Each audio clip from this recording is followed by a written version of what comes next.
I'm a very curious old fogey, especially when it comes to history and science. And one of the most fascinating subjects which has occupied my thinking is one that has also enthralled people throughout human history. And it's the mystery of what happens after death. And this has both haunted and inspired countless generations. One might even say it's an obsession. One of the most enduring and cross-cultural beliefs addressing this question is, of course, reincarnation.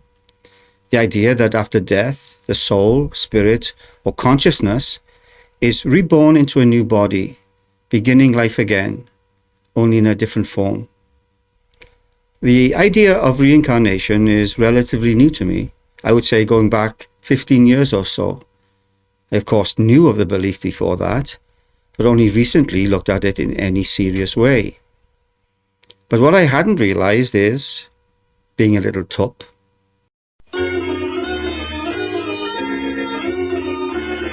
Tup, a Welsh word that means silly or foolish. It's often used in a playful, affectionate way to describe someone who's being a bit goofy or absent-minded. It's not harsh at all, just a gentle teasing way to say, you're being a bit tup.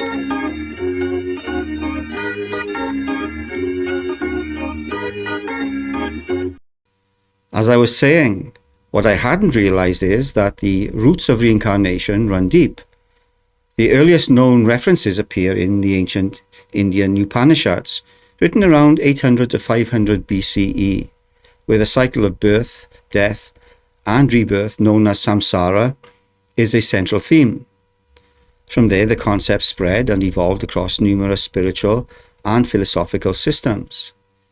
In Hinduism, reincarnation is intricately linked to karma, the law of moral cause and effect, where a soul, Atman, takes on new lives based on the actions of previous ones, moving through countless existences in the pursuit of moksha, or the liberation from a cycle. Buddhism shares the belief in samsara and karma, but presents a different metaphysical view. It denies the existence of a permanent self or soul. Instead, what reincarnates is a stream of consciousness conditioned by past actions, continuing until the ultimate realization of nirvana, or the cessation of suffering and rebirth. In Jainism, reincarnation is also driven by karma, which is seen as a kind of subtle matter that clings to the soul, and liberation comes through extreme ethical discipline, non-violence, and detachment from the material world. When we move beyond India, the ancient Greeks, especially the Pythagoreans and Plato, proposed forms of reincarnation often as a means of moral education or purification across lifetimes. In Taoist and Chinese folk traditions, rebirth is part of the natural order, influenced by ancestral ties, cosmic balance, and the interplay of yin and yang. Even in Western esotericism, the Kabbalah, which is a Jewish mystical tradition, Gnosticism, and certain Christian mystic sects, reincarnation appears as a hidden or alternative doctrine, often connected to the soul's journey towards divine union or enlightenment. And today, reincarnation continues to capture the imagination, not only in religious traditions, but in modern spiritual movements, psychology, and even scientific inquiries into near-death experiences and past life memories, in which I've also done quite a lot of research in recent times. So while reincarnation is more often rooted in religion and spirituality, it has also begun to intrigue researchers, psychologists, and scientists, especially in the last century. Now, these studies don't always treat reincarnation as dogma, as you might expect, but rather as a phenomenon worthy of investigation, particularly through the lenses of consciousness studies, anomalous memory, and near-death experiences. One of the most prominent figures in this realm is Dr. Ian Stevenson, who was a psychiatrist from the University of Virginia. Over the course of 4 decades, he documented more than 2,500 cases of children, often between the ages of 2 and 6, who spontaneously recalled detailed memories of previous lives. These cases often involved verifiable facts about deceased individuals the children had no known connection to. Some even included birthmarks or physical traits that corresponded to injuries or illnesses of the person they claimed to have been. Stevenson's work, while admittedly controversial in the mainstream, was methodical. For example, he avoided hypnotic regression, which can be influenced by suggestion if not done properly. And instead, he focused on first-hand interviews, witness corroboration, and written records. After his death, his work was continued by Dr. Jim Tucker, who brought a more modern, skeptical eye, but still found many cases compelling, especially when children gave names, locations, and facts that could be independently verified. In near-death experience research, figures like Dr. Raymond Moody and Dr. Bruce Grayson have documented profound experiences that suggest continuity of consciousness after bodily death. And while this is not direct proof of reincarnation, these experiences often include elements like life reviews or visions of other realms, which echo spiritual beliefs in the soul's journey beyond a single life. Parapsychology and transpersonal psychology, which is a branch of psychology that explores the spiritual and transcendent aspects of human experience, have also flirted with the idea of past lives. Therapists like Dr. Brian Weiss, originally a traditional psychiatrist, came to believe in reincarnation after one of his patients, under hypnosis, began recalling what seemed to be past life memories that corresponded with healing deep psychological wounds. He went on to write Many Lives, Many Masters, which brought the idea into mainstream awareness, and which I have read, and it was greatly instrumental in convincing me of the phenomenon. Now, skeptics argue that these experiences can be explained by cryptomnesia, that's forgotten memories, suggestion, or cultural influence. And yet, a small but persistent group of scientists continue to ask, could these memories, emotions, and traumas be more than just coincidence? And let's not forget the practice of remote viewing has also detected life after death during their various projects. One in particular is the moment JFK died, remote viewing the afterlife.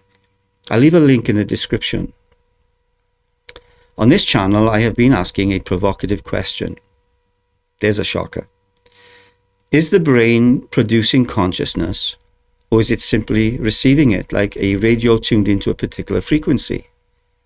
If the latter is true, and I can't imagine how it can't be, it opens the door to the idea that consciousness survives bodily death and potentially retune into another life.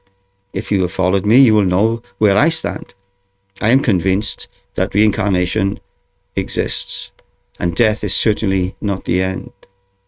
Panpsychism, the idea that everything is conscious, plays a huge role in this subject.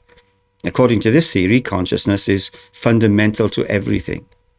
See my last video for the details.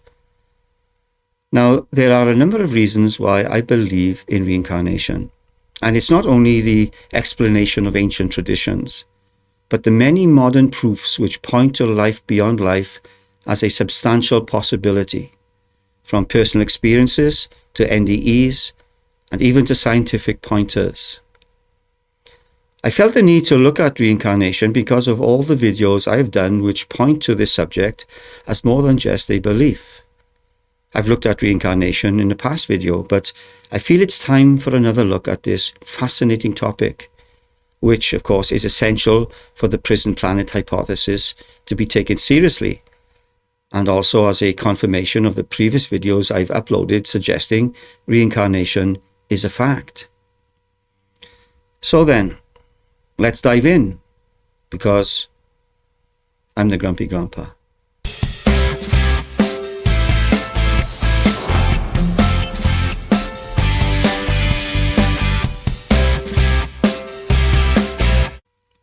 I want to begin with Jenny Cockell's riveting story, cited by researchers like Dr. Jim Tucker and Dr. Ian Stevenson as a rare adult case that parallels the more commonly studied childhood reincarnation memories.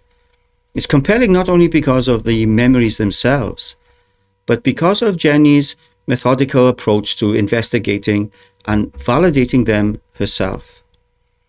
What you are about to see will hopefully make you question your views on life after life.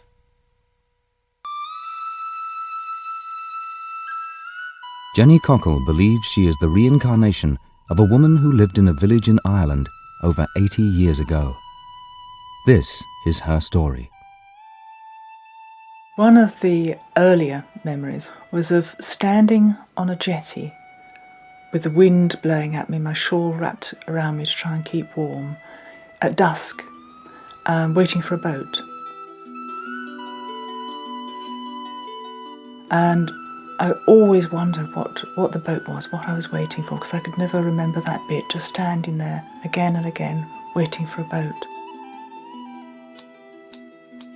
From early childhood, Jenny Cockell saw nothing unusual about her vivid experiences of previous lives.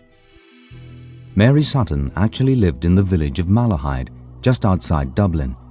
Jenny believes that she was Mary Sutton in a previous life. One of those lives, certainly the strongest of those lives, was as Mary, a mother of 8 children in Ireland. Husband, I remember working on some sort of building work, and the time period was from just before the turn of the century until the 1930s. She was getting on for 4 the first time I discovered anything about this. She'd gone off to the little local Sunday school with her brother, and she came back, and I was at the sink washing up or something like that, and she came and perched on a high stool at my side, and I said, "Did you enjoy it? What was it like?" Oh, she said, "Yes, it was very nice. I enjoyed all the singing," but they kept talking about life and death. Nobody said anything about what their last life was like, what they remembered of it. And I just said, well, no, it's actually a lot of people, this isn't something that everybody believes in or understands. It's called reincarnation when it happens, and it's not generally accepted.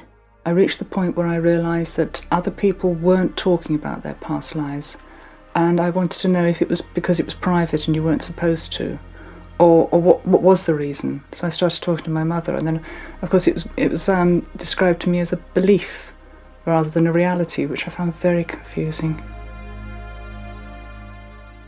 I believe that culture is probably the dominant influence. I mean, for example, in this country, if a child does remember a past life and starts to talk about those memories, the chances are, because of our culture, that we will dismiss them as being imagination, maybe something that the child has seen on television, and not pursue it, not assume that it's a past life.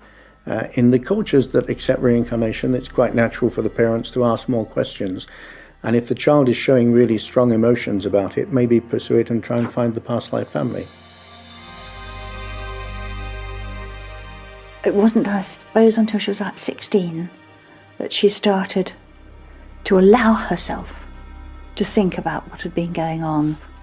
And it was about then she discovered country music and eventually Irish music, which absolutely blew her mind. She hadn't known such music existed, and she didn't realise that this was her music, this was the music she was comfortable with. Jenny accepted that her memories could actually be of real people. She felt that she had to find out more about what she saw as her previous life. As a child, she drew maps of where she used to live. Using these, she set out to find out if the memories she felt so strongly were real. She had the little map that she had drawn years ago, and she asked the bookseller in Towcester to get her a map of Ireland. And they both put it against the map of Malahide. The north was where it was supposed to be. The road to Dublin was the road she'd called the road to the city, I think.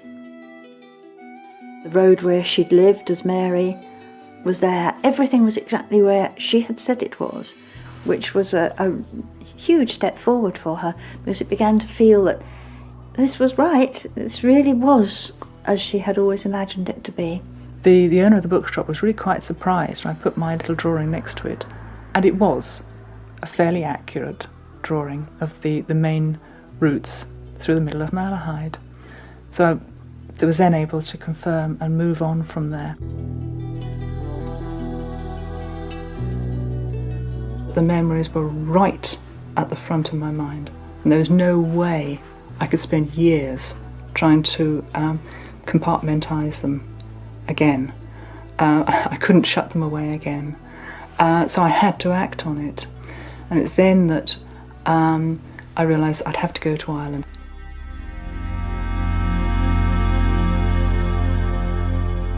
Jenny now knew that the answer to the mystery lay in Ireland.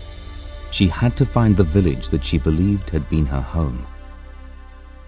When I went back to Malahide, and I say back to, it was the first time I went in this body, but I was able to walk around through the village, recognise things. There's a sense of belonging that it was, or had been my home. It was like going back to my hometown. It was very easy to feel comfortable in Malahide. Once I was able to find where the cottage was and confirm that these were real people, as I had always thought, all the self-doubt was washed away, and I was able to then trace the family. Mary Sutton's short life in Malahide ended tragically at the age of 37. She left behind 5 young children who had to fend for themselves. All of the memories that I have a sense of unfinished business. Certainly the main thing with the life in Ireland, which finished early, was that is the separation from the children, not knowing what had happened to them, the sense of failing in my responsibility. So it was a sense of failure and guilt that carried over that I could not come to terms with. In Jenny's case, the motivating emotion was this feeling of unfinished business, and as she progressed in life and got near to the age when she died, that sort of peaked. Mary Sutton's children had been separated shortly after their mother's death. Jenny's extensive research finally enabled her to trace the family and bring about a bizarre family reunion. Strange when I met the children all together. I mean, they were in their sort of 60s and 70s by then. I didn't really recognise their faces very much, except Christy looked the image of his grandfather. Their characters. Frank was still very quiet and shy, and I still felt very protective towards him. It was many months before the family could begin to accept Jenny's incredible story. But after those first few meetings, her deep and intimate knowledge of their childhood seemed undeniable. They would be asking me, the younger ones would be asking me where the windows were and what room they were in, and were quite happy for me to explain where things were. They were accepting that I did remember the cottage. Sonny, the eldest son, I think was a bit taken aback by the whole thing. And in the end, he was completely convinced. He said, this woman knows things that only I know and only my mother knows. In fact, 1 or 2 things nobody else, even his brothers and sisters, didn't know. 1 or 2 of the things really took him by surprise, because there were things that nobody outside the family knew about. Nobody outside the family knew that they were poaching, certainly didn't know how they were poaching, and the detailed descriptions of where they managed to trap particular animals. So he really was quite shocked by 1 or 2 of the bits, and would turn to me and say, but how could you possibly have known that? She's not somebody that is really trying to push a belief in reincarnation, not even on her past life family. But she is saying to us, I came into this life with these memories. I've pursued them. I've uncovered my past life family. this is something that maybe we affects us all, that we are all souls on a journey. And for that reason alone, I think we should be looking at what she told us in some detail and contemplating the implications of that. If Jenny is right, and we are reincarnated over and over again, that has a tremendous bearing on the way we lead our lives and our future lives as well.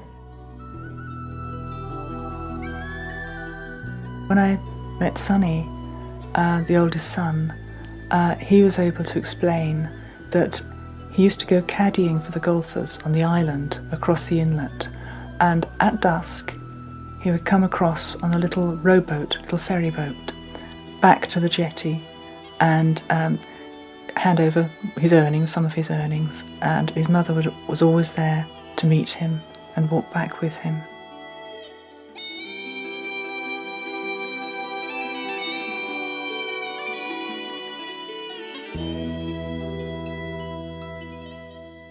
The story of Jenny Cockell was one of the first I looked at when starting out on this journey of discovery.